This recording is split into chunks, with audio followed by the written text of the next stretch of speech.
मुख्यमंत्री चेहरा, CM face, एक ऐसा कीवर्ड है जो बिहार में लगातार चर्चा में बना हुआ है।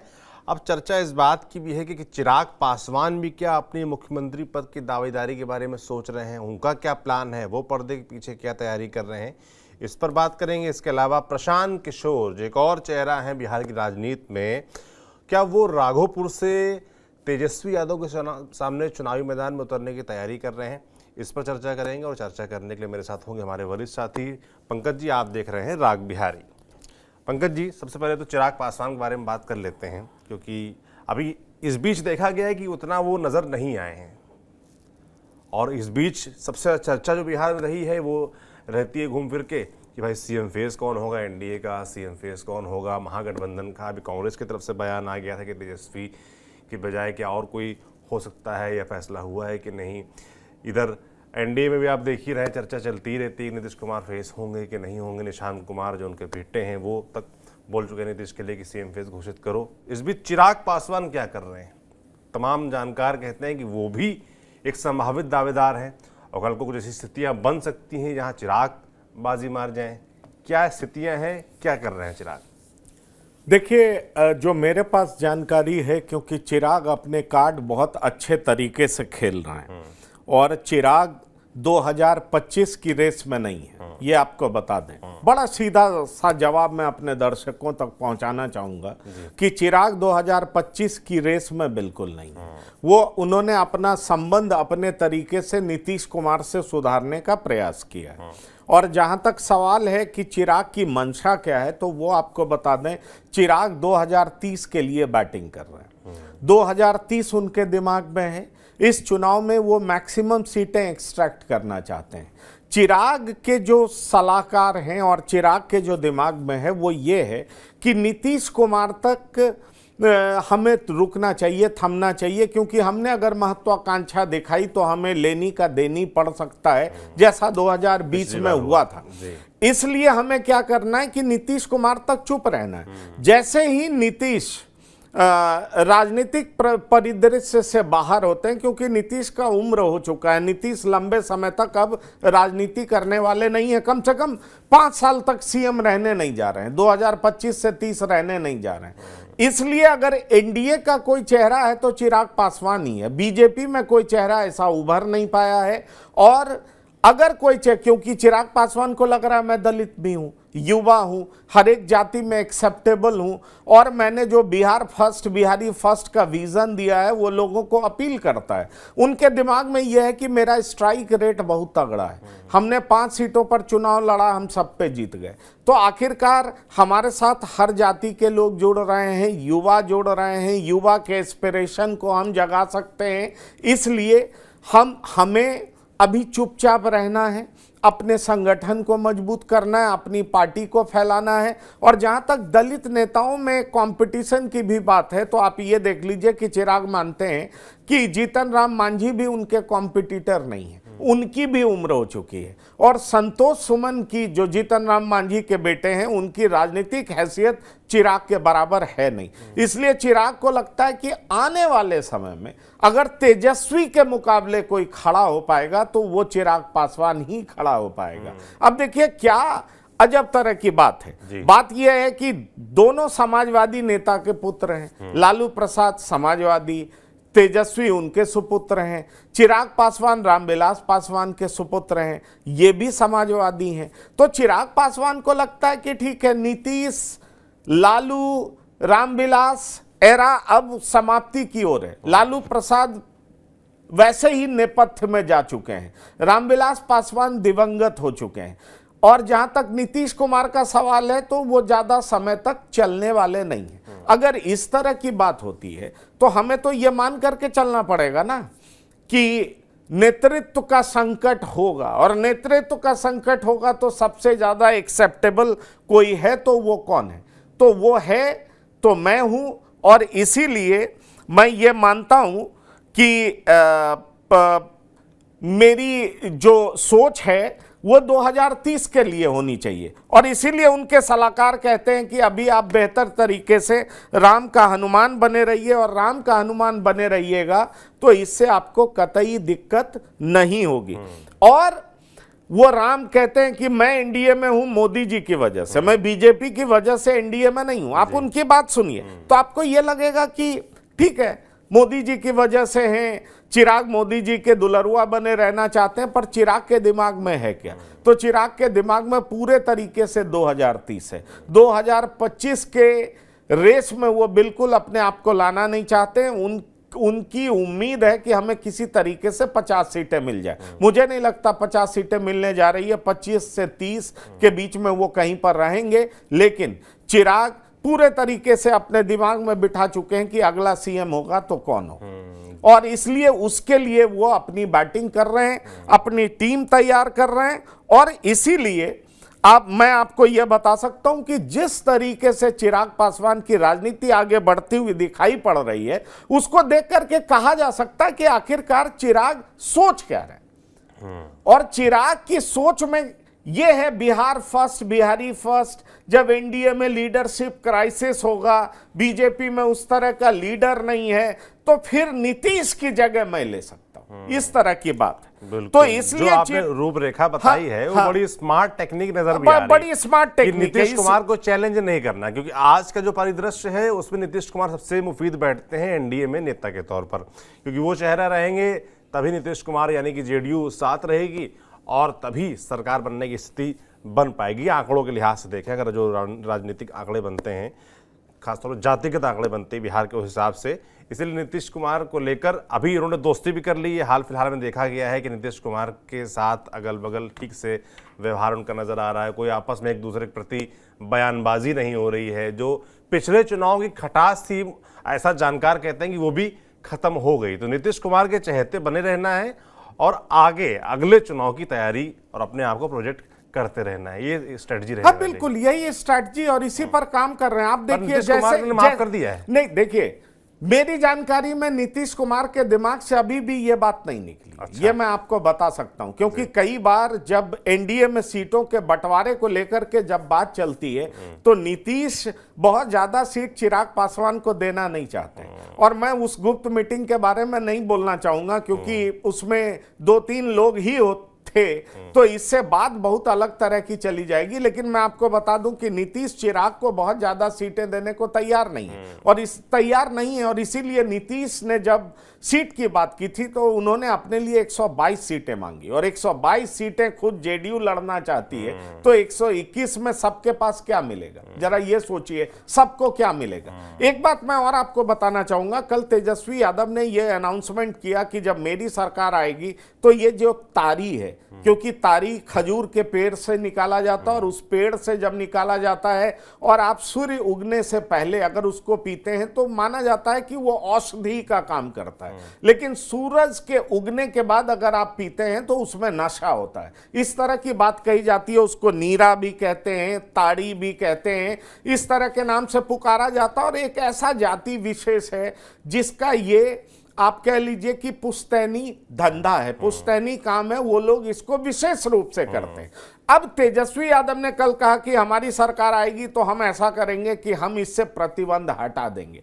उसी पर तुरंत चिराग पासवान जवाब देते हैं कि तेजस्वी यादव ऐसा क्या करेंगे, हम लोग बहुत पहले से ही मांग कर रहे हैं कि किस तरीके से नीरा को अलग किया जाए। मतलब जो दलित में वो समुदाय है उसको तेजस्वी यादव अपने तरफ ना कर लें, इसलिए चिराग पासवान उस पर आगे बढ़ करके कहते हैं कि नहीं नहीं नहीं, उसकी मांग हम लोग कर रहे हैं, उस पर विचार किया जा रहा है और ऐसा किया जा सकता है। इसलिए तेजस्वी यादव जिस चीज को लेकर के आगे बढ़ना चाहते हैं उसकी काट चिराग पासवान तुरंत कर देते हैं। चिराग पासवान यही नहीं रुकते हैं, कल जर्नलिस्ट की बेटी की शादी में जाते हैं और वहां जब उनको प्रेस के लोग उनको घेरते हैं और उनसे पूछते हैं कि आखिरकार ये चल क्या रहा है, ये हो क्या रहा है, तो चिराग पासवान कहते हैं देखिए एक बात बहुत साफ है कि बिहार की बर्बादी का कारण कोई है तो राष्ट्रीय जनता दल है, लालू प्रसाद है, उनका परिवार है। बिहार किस अंधकार से बाहर निकला है और उसको निकालने का काम किसी ने किया है तो एनडीए की सरकार ने किया है। क्रेडिट नीतीश कुमार को देते हैं। अब समझिए यही चिराग पासवान कुछ समय पहले कहते थे कि नीतीश की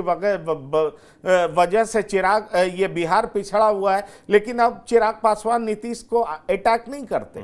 उनको मालूम है अगर वर्तमान समय में नीतीश को अटैक किया गया तो बड़ी दिक्कत हो जाएगी। दूसरी बड़ी बात यह है जो मैं आपको बताना चाहता हूं कि चिराग पासवान 5 साल का इंतजार कर रहे हैं। और 5 साल के इंतजार की वजह यह है कि उनको पता है 2030 के रेस का घोड़ा वही है, इसलिए अभी बहुत ज्यादा इम्पेशेंट नहीं होना है, अपना जनाधार बढ़ाना है, अपने चेहरे को चमकाना है, लोगों के दिलों में राज करना है। और कल जब तेजस्वी यादव का कोई कॉम्पिटिटर सामने आता है तो निश्चित तौर पर चिराग पासवान कहेंगे कि हाँ मैं हूं, मुझे लोग पसंद करते हैं, मेरी पॉपुलैरिटी सबसे ज्यादा है। क्योंकि बीच में एक बात निकल करके आई कि नीतीश के बेटे भी आएंगे पॉलिटिक्स में और इसकी चर्चा बहुत ज्यादा है। आखिरकार जेडीयू का भविष्य कौन है, जेडीयू को बचाएगा कौन? कई नेताओं ने भी इसकी मांग की। और जो जेडीयू का आधार वोट बैंक है वो किधर जाएगा, उसके आगे बड़ा एक डिलेमा है। इसलिए यह बात सामने आने लगी कि निशांत आ जाएंगे, नीतीश के सुपुत्र निशांत आएंगे। अब नीतीश कुमार के सुपुत्र निशांत आएंगे तो आप आने वाले समय में देख सकते हैं कि 3 समाजवादी के सुपुत्र आपस में लड़ते भिड़ते हुए दिखाई पड़ सकते हैं कि कौन किसके साथ है, कौन मुख्यमंत्री बनेगा, और आगे की लड़ाई इसी ओर जाती हुई दिखाई पड़ रही है। बिल्कुल, बड़ा इंटरेस्टिंग है बिहार की फिलहाल की राजनीति भी, और जो पंकज जी ने बताया कि भविष्य की राजनीति है, जहां पर 3 समाजवादी नेताओं के पुत्र आपस में टकराते नजर आएंगे। और किस्सा सब कुर्सी का ही है मुख्यमंत्री पद को लेकर, तो वो तो बाकी बिहार की जनता तय करेगी। और जैसा कि ताड़ी वाला मुद्दा बता रहे थे, तो मैं कहीं पढ़ रहा था, जैसे लालू प्रसाद यादव भी जब वो मुख्यमंत्री बने तो जो उस पर टैक्स लगता था वो उन्होंने खत्म कर दिया, तो उस समुदाय को खुश करने के लिए, अपनी तरफ लाने के लिए। और अब तेजस्वी उसी मुद्दे को उठा रहे हैं कि हम जो उस पर जो रोकथाम है उसको हटाएंगे, और उसको जो आपने बताया कि सुबह के वक्त पी लिया जाए तो औषधि की तरह, शाम को फिर शराब, तो उसको इस तरीके से बाइफरकेट करने का प्रयास रहेगा। क्या रहता है वो अलग बात है। मगर इस बीच चर्चा प्रशांत किशोर की भी है। प्रशांत किशोर जो अपना आंदोलन कर रहे हैं, एग्रेसिव हैं, घर घर घूम रहे हैं, गांव-गांव घूम रहे हैं, वो अलग विषय है। मगर ज़्यादा चर्चा इस बात कि वो चुनाव कहाँ से लड़ेंगे, चुनाव लड़ेंगे भी कि नहीं लड़ेंगे। और अब एक सीट का नाम आया है, सीट का नाम राघोपुर है। वो सीट है जहाँ से तेजस्वी यादव चुनाव खुद लड़ते हैं, विधायक हैं। क्या वाकई प्रशांत किशोर तेजस्वी को उनके गढ़ में चैलेंज करने जा रहे हैं? देखिए, आपको यह बता दें, प्रशांत किशोर ने कल प्रेस कॉन्फ्रेंस करते हुए कहा है कि मेरे नाम का पर्चा एप्लीकेशन किसी ने भरा है, अगर पार्टी तय करेगी तो मैं राघोपुर से चुनाव लड़ सकता हूं। और मुझे लगता है प्रशांत किशोर जिस तरीके से राजनीति में उतरे हैं, बिहार का उन्होंने लंबा दौरा किया है, बहुत सारी सिमिलैरिटीज आप उनकी अरविंद केजरीवाल के साथ देख सकते हैं। अरविंद केजरीवाल भी पॉलिटिक्स में एंट्री किए थे तो बहुत तरह की बातें करते थे, लेकिन प्रशांत किशोर और अरविंद केजरीवाल में एक बड़ा फर्क है। प्रशांत किशोर लगातार बिहार में घूमे हैं, लोगों के जनमानस को उन्होंने समझने का प्रयास किया है। उनको लगता है कि अगर तेजस्वी यादव को हरा दिया तो ये एक मैसेज चला जाएगा कि एनडीए के सामने कौन, प्रशांत किशोर। और दरअसल प्रशांत किशोर उसी स्पेस को भरना चाहते हैं। आप याद करिए, अरविंद केजरीवाल कहां चले गए थे लड़ने, किससे लड़ने चले गए थे? नरेंद्र भाई मोदी के खिलाफ। और नरेंद्र भाई मोदी के खिलाफ उनकी हार हुई थी ना, उनकी हार 2014 में। फिर वो लड़ गए किसके खिलाफ? शीला दीक्षित के खिलाफ। अरविंद केजरीवाल लड़े और शीला दीक्षित को उन्होंने पटक दिया, दिल्ली के हीरो हो गए। और हीरो हुए तो 15 साल तक वो राज करते रहे। तो आप समझिए कि प्रशांत किशोर को भी लग रहा है कि हम ऐसा जगह चूज करें, राघोपुर, जो कि राबड़ी देवी का, लालू यादव का गढ़ माना जाता है। लेकिन राघोपुर ही वो क्यों चुन रहे हैं? ये चुनने के पीछे, वैसे उन्होंने अभी ये नहीं कहा है कि पार्टी ने फैसला कर लिया, पर उन्होंने राघोपुर का नाम क्यों लिया कि पार्टी अगर फैसला करेगी तो हम वहां से चुनाव लड़ सकते हैं। दरअसल बहुत साफ दिखाई पड़ता है कि एक तो आरजेडी के टॉप नेता को उसके गढ़ में चुनौती देने का मतलब है कि वहीं उसको घेर देना। नंबर 1, अगर वो पटकने में कामयाब हो जाते हैं तो एक बड़ा साफ मैसेज चला जाना कि प्रशांत किशोर नेता हो चुके हैं। तीसरी बड़ी बात कि प्रशांत किशोर ब्राह्मण है और जा रहे हैं कहां? तो यादवों के गढ़ में लड़ने। अगर वो वहां लड़ करके जीत जाते हैं तो एक मैसेज बहुत साफ दे देंगे कि बिहार के लोग जाति पाति को नहीं मानते। प्रशांत किशोर अक्सर ये साबित करते हुए देखे जाते हैं और वो कहते हैं कि नीतीश कुमार जो अभी मुख्यमंत्री हैं उनकी जाति की आबादी क्या है। अगर जाति पर ही बिहार की जनता नेता चुनाव करती तो नीतीश तो मुख्यमंत्री होते नहीं। इसलिए प्रशांत किशोर अपनी इस बातों को भी सिद्ध करने के लिए, साबित करने के लिए राघोपुर जा सकते हैं। और फर्ज करिए अगर वो जीत जाते हैं तो कितनी बड़ी बात होगी, कितने बड़े नेता बन जाएंगे। तो इसलिए प्रशांत किशोर इसका प्रयास कर रहे हैं। पर इसके उलट आप देखें, आरजेडी इस बात को तूल देना शुरू कर देगी कि प्रशांत किशोर दरअसल बीजेपी की बी टीम है और वो हराने किसको आए हैं, तो आरजेडी को हराने आए हैं। तेजस्वी यादव कोशिश कर सकते हैं कि यादव समाज की अस्मिता से इसको जोड़ने का प्रयास करें। ये सारा चीज आपको राजनीति में दिखाई पड़ेगा। बट इंटरेस्टिंगली अगर वो राघोपुर जाते हैं, राघोपुर पहले से भी हाई प्रोफाइल सीट रहा है और वहां से वो चुनाव लड़ते हैं, और कहा यह जा रहा है कि जो तेजस्वी यादव के सबसे करीबी नेता जिनकी वहां पर बहुत पकड़ है, उनका इन दिनों तेजस्वी यादव से मोह भंग हो गया है। और अगर वाकई मोह भंग हो गया है तो बड़ी दिक्कत हो जाएगी। मुझे लगता है तेजस्वी यादव इस कदर वहां पर फंसे रहेंगे, क्या वो विधानसभा के चुनाव में पूरा बिहार घूम पाएंगे, ये एक बड़ा सवाल है। क्या जिस तरह की रणनीति लगातार बना करके तेजस्वी यादव लालू परिवार को घेरने का काम प्रशांत किशोर ने किया है, अगर उसमें उनको कामयाबी मिल जाती है तो ये बड़ी ही, मुझे लगता है बहुत ही परेशानी का सबब आरजेडी के लिए बन सकता है। और इसीलिए जैसे ही राघोपुर का नाम प्रशांत किशोर के मुंह से निकला है, सबको बहुत परेशान कर रहा है। प्रशांत किशोर वैसे बहुत कुछ बोल रहे हैं, ये भी कह रहे हैं कि नवंबर के बाद एक बार फिर नीतीश बीजेपी को छोड़ेंगे और बीजेपी नीतीश को सीएम बनाएगी नहीं, तो नीतीश फिर पाला बदल करके उधर जाने का प्रयास करेंगे। लेकिन नवंबर में नीतीश के पास इतनी सीटें ही नहीं आएंगी कि नीतीश कुछ प्रभावशाली बन सके। वो यहां तक चुनौती दे रहे हैं अमित शाह को कि अगर आप में हिम्मत है तो नीतीश कुमार को मुख्यमंत्री घोषित करके देखिए 5 साल तक का, तो हम मान लेंगे, क्योंकि जैसे ही आप घोषित करिएगा मुख्यमंत्री, आपके वोटर्स भाग जाएंगे। तो इस तरह की बात करके प्रशांत किशोर जो एनडीए की राजनीति है, जो महागठबंधन की राजनीति है, सबको एक्सपोज करने का प्रयास कर रहे हैं और बड़ी ही तेजी से अपने लिए जगह बनाने का प्रयास कर रहे हैं। उन्होंने पहला चुनाव लड़ा, उपचुनाव 10% के आसपास वोट ले आ रहे हैं, तो इसको बहुत खराब शुरुआत भी नहीं कहा जा सकता है। लेकिन विधानसभा चुनाव में वो कितने दलों को कितना नुकसान पहुंचाते हैं, उनकी मजबूती किस तरह से दिखाई पड़ती है, उनके उम्मीदवार कितने जीतते हैं, उनकी रणनीति कितनी कारगर साबित होती है, इस सब का परिणाम विधानसभा चुनाव के बाद आ जाएगा। और प्रशांत किशोर उसके बाद कितने बड़े नेता बन पाएंगे, ये साफ साफ दिखाई पड़ेगा, क्योंकि उनकी लंबे समय से मेहनत बिहार में दिखाई पड़ रही है। वो संगठन खड़ा कर रहे हैं, वो लोगों को जोड़ रहे हैं, नैरेटिव गढ़ रहे हैं।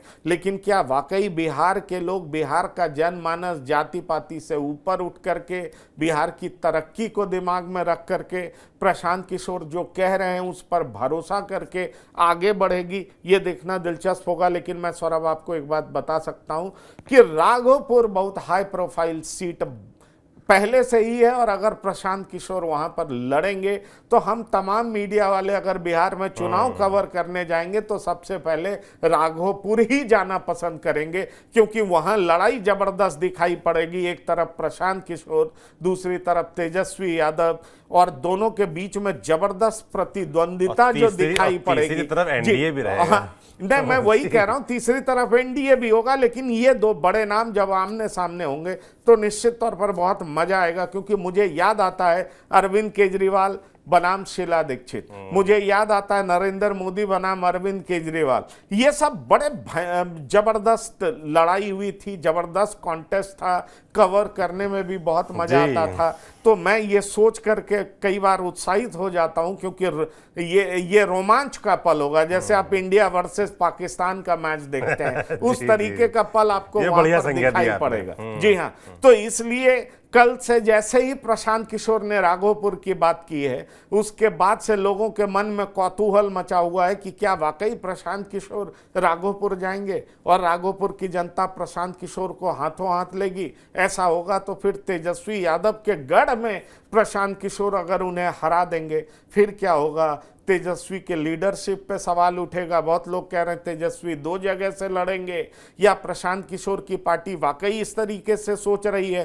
तो बहुत तरह की बात है, आने वाले दिनों में बिल्कुल पर्दा हट जाएगा, बादल छंट जाएगा, क्या होगा वो आपको साफ साफ दिखाई पड़ जाएगा। बिल्कुल, जिस तरीके से पंकज जी ने इंटरेस्ट जगाया है तो अब तो लग ही रहा है कि प्रशांत किशोर लड़ ही जाए, कम से कम हम लोग को आनंद आएगा उस सीट को कवर करने में, तब एक इंटरेस्ट आ जाएगा। अगर पिछले चुनाव की बात करें तो 38,000 वोटों से तेजस्वी 2020 में इस सीट पर चुनाव जीते थे, बीजेपी के सतीश कुमार दूसरे नंबर पर रहे थे और एलजेपी के राकेश रोशन भी करीब 25,000 वोट यहाँ पर पाए थे। तो और अब प्रशांत किशोर आ जाएंगे तो जाहिर सी बात है कि जो 38,000 की लीड है इसमें कुछ ना कुछ असर आएगा और चुनाव इंटरेस्टिंग हो जाएगा। बाकी यही बिहार की राजनीति है। तो आज हम लोगों ने देखा जाए तो दो लोगों के बारे में बात की, एक तो प्रशांत किशोर हैं जो खूब हल्ला मचाए रहते हैं बिहार की पॉलिटिक्स, और एक फिलहाल चिराग पासवान है जो शांति से आराम से धीमे धीमे कदम बढ़ा रहे हैं और उनकी नज़र 2025 नहीं 30 पे है। इस पूरी बातचीत के बारे में आपका क्या सोचना है हमें कमेंट बॉक्स में लिखकर जरूर बताएं। बाकी देखते रहिए राग बिहारी TV9 डिजिटल। शुक्रिया। Thank you.